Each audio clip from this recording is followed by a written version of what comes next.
এয়া সৰু মাছ ভাজিম এতিয়া। বৰলীয়া নে কি মাছ বুলি কয়।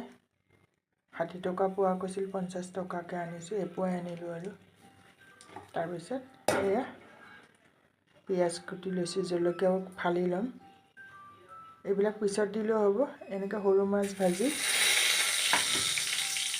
এয়া অকণমান পানী চিটিকি গ'ল নেকি।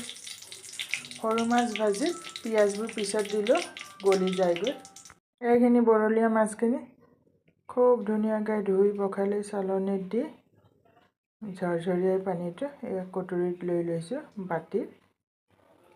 ভালকৈ গৰম হ'ব দিওঁ, নহ'লে অলপ কেঁচা কেঁচা ভাৱ থাকিব, মাছখিনি ভাঙিও যাব পাৰে। নিমখ দি দিছোঁ তেলতে, যাতে তেলটো সোনকালে গৰমো হৈ যায়, আন্দাজ কৰি পেলাই।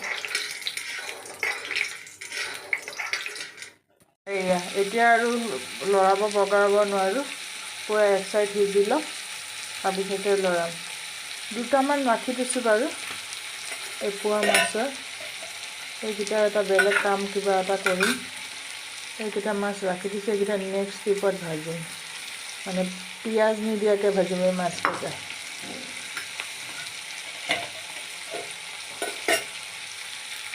এতিয়া নলওঁ আৰু একফাল সিজি লওঁ, তাৰপিছত লৰাম আৰু।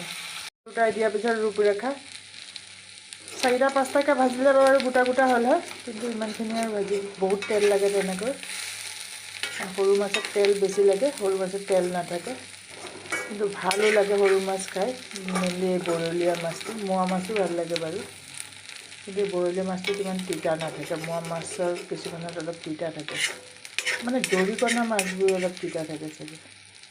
এই আৰু অলপ ভাজিব লাগিব, মাছবোৰ বেছি ভাজিব লাগে সদায়। তাৰপিছত অকণমান ধনিয়া পাত দি দিম আৰু অলপ হওক আৰু। থেংক ইউ ফৰ ৱাচিং মাই ডিয়াৰ ভিউৱাৰ্ছ।